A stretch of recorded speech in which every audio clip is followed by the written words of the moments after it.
Hello and welcome back to another OMNIHEROES video. In this video we're just going to have a look at Hell difficulty. Now this is going to be slightly different from Nightmare difficulty. The reason for that is because each stage of Hell is very difficult and requires two teams in order to successfully pass through it.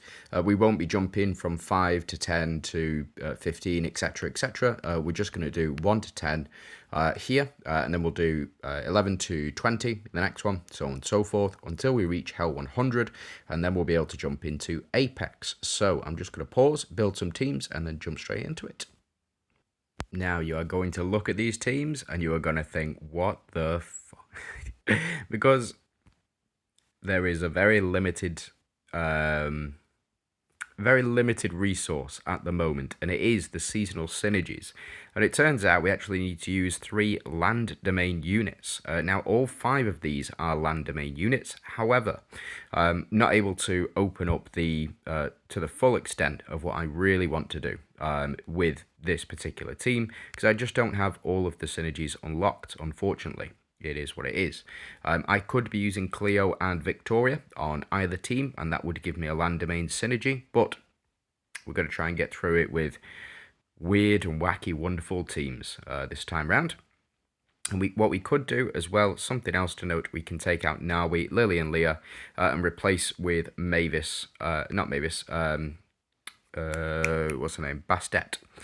We can replace with Bastet for the technically fifth Dooms, fifth Mystifiers, and then we could just add in an additional Dooms as well if we really wanted to, but I think this team will be absolutely fine.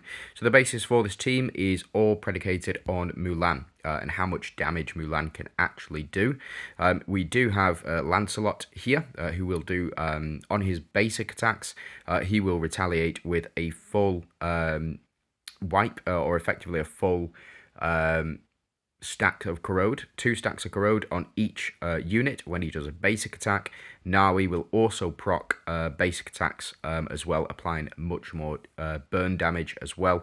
Then we've got Astrid, who will increase the team's attack based on their speed, and we haven't gone for the increased speed on this one. We've gone for the increased crit. These should be different. That should be better. There we go. And we can take you out. We'll pop Splash Axe in.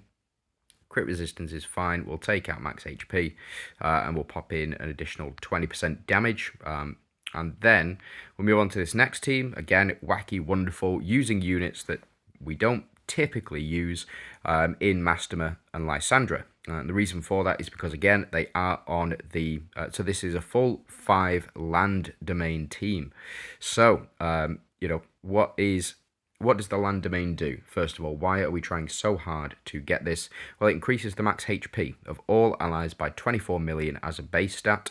So we do get that increase in HP, as well as the passive that we have, increase in HP there by 1000%, and also healing 20% or 25% of our health, or maximum health, back at the very start of the round, with thanks to the Hope Tree passive. Hope Tree for me, again, it's just Grace of Shadow, Grace of Hunter, and then as much as you can pile in on energy gain, and the rest all up to level 5 as well. Relics we've gone for all of the Avengers relics. We are only running 2 Avengers on this team, Arkdina and Janna. What you can do is you can use many other units on this team as well, but decided to go with the full Avengers spread at the moment. So let's jump in. Let's see how well these teams do. If we fail on this first one, then we fail, and there's no two ways about it. We'll just have to go and build some actual teams. But I thought, let's try and have a bit of fun with the new land domain to get that additional 24 million health with the full 5. With 3 on, not too sure how much it is. Let me check. With 3 on, it's only 6 million. So it does increase dramatically the more of these land domain units that you have on the team and available. If you really want a quick team to get you through all of Hell difficulty, I will show you that in a little bit. Flipping heck, yeah. So we do apply all this burn, all this corrode. to our enemies as well. So it is working out relatively well. We also stole enemy Alloon. That's why she went down so fast. You can see her just down there in the 6th slot. That is thanks to Lancelot's passive. Lancelot has a between 20 and 40% chance to proc Phantom Illusion, which then applies corrode stacks on all enemies as well. So just something to keep in mind. Our Lily and Leah pumping the team up here, giving us shield and additional protection. Also, proccing that Verdiant synergy. Something to note as well, look at all that burn that gets applied. That is 4 stacks of burn that gets applied for when Nawi does proc her passive, which is why she's a very, very strong unit to pair alongside Mulan. Both strikers, so both going to start to increase our attack their attack over the course of those rounds. And it looks like round 2, easy enough. Something else to note about that first team, we do have 2 Monarchs on the front row. This team is just, I don't know what this team is doing. We do have technically 2 Enchanters on the team. You can actually go ahead and build a full Enchanters land build, which is what I think I'm going to try next in this next setup. I'm going to try a couple of different teams. We'll see how well these ones do, but then we'll go ahead and build another team and just see how well that particular team does. It's going to be an Enchanters build. I'm going to see what I can do with that. But we'll see. Again, we'll see. Doing fair and reasonable amounts of damage here. It's probably because of the passive. So again, it's the Grace of Hunters that help build up our team. We're also applying Karmic Fire every time we hit, which is why Masterman is going to be very good, and why Wukong is also going to be very good in this particular situation. And Wukong doing tremendous amounts of damage here. That is, yeah, there's incredible amounts of damage, actually. Wukong hasn't really been powered up by anybody on the team. There's no other protectors, no anything else. Janna does have her runes as well, so we are able to... not her runes, sorry. She does have... she has some nice accessories, to say the least. Unfortunately, I can't show those in-game. WhatsApp, of course. But we'll see. So doing actually tremendous amounts of damage now. Lysandra doing quite a bit as well, with the increase in speed, that is. So Lysandra will increase crit damage based on speed. It looks like Wukong pulled us through. So let's jump into another team, and let's see just how well we do. Okay, we are back. I've decided not to change this first team. I know this first team is going to win. And there are other options that we can go for. Couple of mishmash teams here and there. I think I'm going to take Nawi out, and I will put Wukong in. We'll take Lily and Leah out, and then we'll put Lysandra in as well. Primarily, we've got 2 strikers on the team now, Lysandra and Mulan, of course. We do lose Monarch, but we do have 2 protectors as well on this team. We also have a new team. This is Arkdina, Janna, and Dio Chan as our Avengers, and then we have 2 Dooms on the team as well, but I do have the Proof of Dooms, which means we have 3 Doomsdays on the team, and we also have a full sweep of Avengers stuff. And what I can do, in fact, let's pop you in. Yeah, it's decent, but this relic, it only works with other freeze points, and that's not what we're going to do. Go ahead, change up our... No, artifacts are absolutely fine here. And do we need to change artifacts here? Yeah, we'll go ahead and change these up. That is fine. Yeah, all sorted. So let's jump in. Let's see how well this team does. And then what we'll do... I'm not going to build any more teams. There's not that many units to choose from, honestly. And these teams are absolutely fine. They will do the job. For me, anyway, they will do the job. And then what I'll do is tell you what, after we beat round 5, then I will look to change things up slightly. Wukong also works very well with Mulan, by the way. Very, very well. In fact, it's very, very strong and powerful combination, because Wukong is going to do a lot of basic attacks. Mulan is going to do a lot of basic attacks. And Lancelot is also going to try and do a lot of basic attacks as well. And we're just going to see how far we can take this particular team. Again, I'm not super impressed with the land domain. The sea domain is a bit better, but then the sky domain, honestly, is where it's at. A lot of very, very powerful units in there, and lots of burn. Burn, take them now. That's fine. But lots of very, very powerful units in the sky domain. Really strong. Really, really powerful. We do get Astrid double ultimating, of course, and then She's doing a reasonable bit of damage, especially with all of the burn and the corrode that we're applying as well. It's very, very strong. Now this team, again, is a bit of an unknown. The reason that I've got Ayushta in here, we do have 3 enchanters in the form of the previous season's unit, Snow White. Previous to that, Dial-Chan, we do have Arcdina as our 3 enchanters, but Ayushta does something very cool. When we do apply Confuse to the enemies, something to take note of, we do, in fact, do it for 2 rounds, I believe, with Arcdina's runes on. So there is that to take into consideration. I believe it's from her Confuse effect, so she isn't actually an enchanter, but she does apply that Confuse effect, which will also proc Dial-Chan. And we kind of just need Snow White to take as much damage as we possibly can, because she does transform below 30% HP. We also get every time a unit dies, with thanks to Janna, Dial-Chan will also increase her attack. So we do apply any Confuse here, which we can't do, but we do a lot. Yeah, we do a lot. So then, now Janna as well. Every time Janna takes action, by the way, she also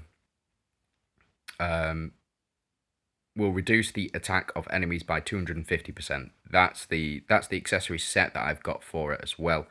And Snow White makes 2 enemies attack each other. So as you can see, not doing altogether too much damage at the moment, but we are doing a lot of these attacks. So we apply those freezing points. No freezing marks available right now, but it is what it is. And Janna, unfortunately, been frozen twice now in this match. So yeah, this is a very, very slow team. It's not super competitive, and it's just for a bit of fun, if I'm honest. What I'll do in the next bit, I'll build a properly competitive team. We're not taking altogether too much damage from them, though, and I think that's because our HP pool is so high. Yeah, it is what it is. How much are you doing, Snow White? Yeah, not altogether too much. Dial-Chan doing a little bit. But yeah, we're just not able to take any damage here. Yeah, this quite nice. It's quite nice, this. The additional 1000% health really does help. We also have Reflect Mechanic in here as well, so we are able to reflect some damage back, but it doesn't matter altogether too much in these types of events. Because the enemy's HP pool is so high, they tend not to take a lot of reflect damage unless you've got it really, really pumped up. Yeah, as you can see, and enemies are healing as well, so it is really the Karmic Fire that's doing it for us. I don't think so. What we'll do, we're going to go ahead and skip. So it looks like round 8. We did win, and it is thanks to Ayushta doing the most, of course. But what I'll do now is I will build an actual team, or 2 actual teams that will get you through the entirety of Hell, and then we'll skip ahead after that, because we have been going for 12 minutes at the moment, so bear with me. Okay, and here we are. So these are some legitimately competitive teams, or not competitive, but teams that will get you through Rift Odyssey if you do run them. What you can do on this particular team, you can take out Emily, or you can take out Lancelot, and instead you pop Elma in this front slot. So as long as Elma is in this front row, the rest of the units can't die. So in fact, we'll do that. We'll keep Lancelot in, take Elma out.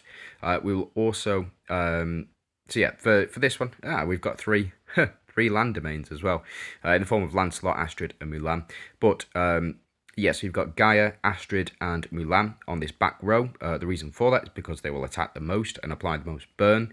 You do have Gaia here, who is key to winning this type of event. You will need a copy of Gaia, you will need a copy of Astrid, and you'll need a copy of 7-star Mulan, so 2 copies of Mulan as well. I would suggest you need 2 copies of Elma in order to run this team successfully. We do have basic, as basic as they come.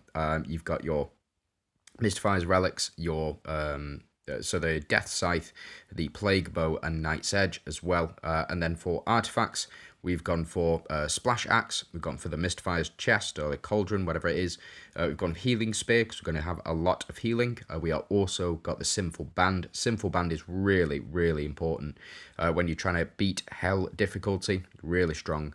And then we also have the second team as well. So this is Elisha, Karnak, Ophelia, Dahlia, and Atrops. Do feel free to switch out Karnak. If you do have a copy of Eudora, you pop Eudora in this spot instead. But as it stands, I think Karnak is a more reasonable option because in order to get to Hell difficulty, you will need to have got one of those tickets. And on those tickets, Karnak is on that ticket. The rest of all these units are in the shop and widely available. So it is what it is. This is an easy team to build. It's one you should be prioritizing if you are looking to get to end game content. Now we also have the chest. Chest is very, very useful because it doubles your relic triggers. You also have your Excalibur. Excalibur will increase crit rate for your entire team when it procs, and it should be procking 3 times. And we also have the Demon Bane Whip as well to increase max HP. We also then can have a look at the relics. So we do have the Undying Shield, which actually we can take out here. And what we'll do is we'll pop it in this one. We will change this up and we'll take out the Healing Spear. And we'll pop the Undying Shield in. And then if we move over to here, this is a perfectly fine setup of artifacts, by the way. You could just run this and you would be absolutely fine. But we will pop the Healing Spear in there just for good measure. So you've got Dahlia to switch with Atrops on this front row. That will allow your team to survive. You have Elisha, who when a unit crits will pump up the team, attack and HP wise. You have Ophelia in here, who when you increase HP, she converts 50% of that into attack for the rest of your team. And as well, we have Karnak for healing. So Karnak does heal very well. Every time you get a crit, you will, in fact, heal back equal to Karnak's attack, I believe. So let's jump in. Those are the teams that explained. Let's jump in and see how quickly we can get through this. Again, having Elma in here just ensures survivability. A lot of people, what they do is they use Elma on this other team to pair alongside Atrops for that Valiant's synergy, and you pop Dahlia, Elisha, and Dahlia, Elisha, and Atrops on this back row so that Dahlia can switch with all of them. And then Ophelia and Elma on the front row as well, because Ophelia, even if she does go down, she does tend to, her passive still sticks around, so it makes it much, much easier. Now, something else to keep in mind, every time we apply a stack of Corrode, we will also apply a stack of Attack Down. We'll also give ourselves a Genesis Glow. So as you can see, lots of damage done to to Atrops there.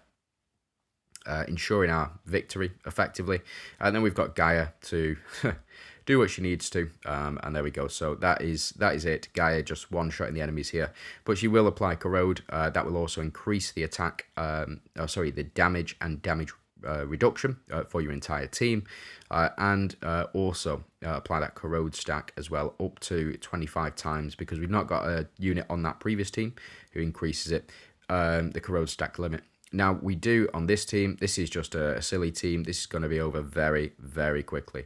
So we do get an increased crit rate here. We do get this relic to proc 3 times, yep, because of the chest, doubling the number of procs that we have, or giving an additional time, procking an additional time. And as you can see, at the very start of the battle, we are doing, 9,000 million on basics. Yeah, it's a really, really strong team. Yeah, it's just silly. We have been frozen, unfortunately, but we do get Atrops here. This attack is going to be absolutely mental.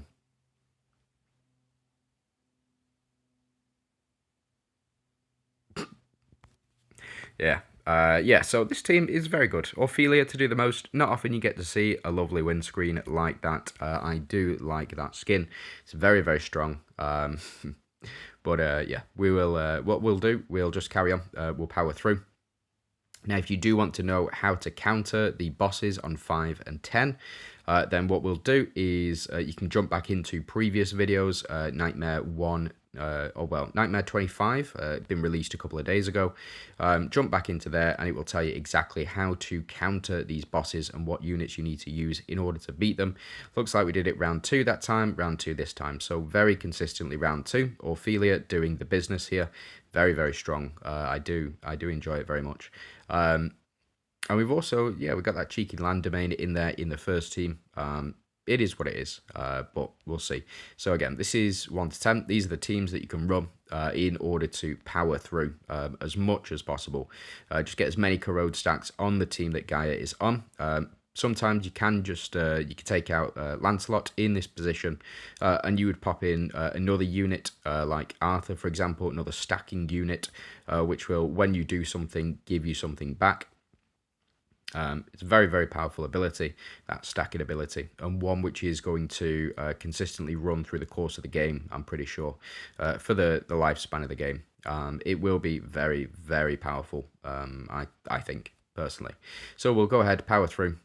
We will watch round 10, but then that's it. We will leave it there, and then I will do another 9 videos and release those over the course of the next couple of weeks, and then we'll see just how far we can get. Now, Fortitude can be a problem if you are getting up to round 2. Don't think we've got anybody on the team that removes Fortitude, but we should be able to take out enemy Persephone in this case. So there's 2 Persephones on there. If we could take both of them out with corrode damage, we should be absolutely fine, because the Persephone does not apply corrode on herself, not corrode, does not apply Fortitude on herself, which can be a pain sometimes, to be honest. This Fortitude stack, if you can't kill the enemy boss, but you can do so with corrode. It's really, really quite simple once you know all of the little tricks, especially getting this sinful band in. That is one of the relics that you should be going, or the artifacts that you should be going for right away. So I think this should be it. So enemy Sal does have Fortitude applied, and we will, yeah, there we go. So that's the splash damage that's doing that, very strong. Now we just need to wait for enemy Sal to go down. As you can see, Fortitude, a very powerful ability, but it is what it is. So you can see all this damage done, and there we go. So Fortitude has been removed, and we do get Mulan to finish things off as well. Moving on to this next team. I don't think anybody on this team has Fortitude removed, but we should be able to get there reasonably quickly within this first couple of rounds, especially given, I think, we've got multiple ultimates as well, and multiple relic triggers, which the multiple relic triggers will remove that Holy Shield and help us secure the victory here as well. We do get the crit rate increase, as you can see, so all of our units should be critting at the moment, building up with Dahlia, building up with Karnak, and so on and so forth. Elisha here getting a crit for us as well. No execute, unfortunate, but it is what it is. And yeah, Sal basically left on 1 HP here. Maybe Fortitude has already been applied already. I don't know. But we'll see. We'll see. We should hopefully be able to take all of these units out with Ophelia right now. And then the Fortitude should be removed at some point. Or it should wear out at some point anyway. This might take a little bit longer, considering, yeah, look at that damage. That is crazy. Crazy amounts of damage. And that only goes up and up and up. So yeah, that was it. So that is round 2, all sorted. Ophelia, again, getting the victory screen. It is what it is. But yeah, that is Hell 10. Thanks very much for watching. I do hope you have a fantastic day, and let me know how it goes for you.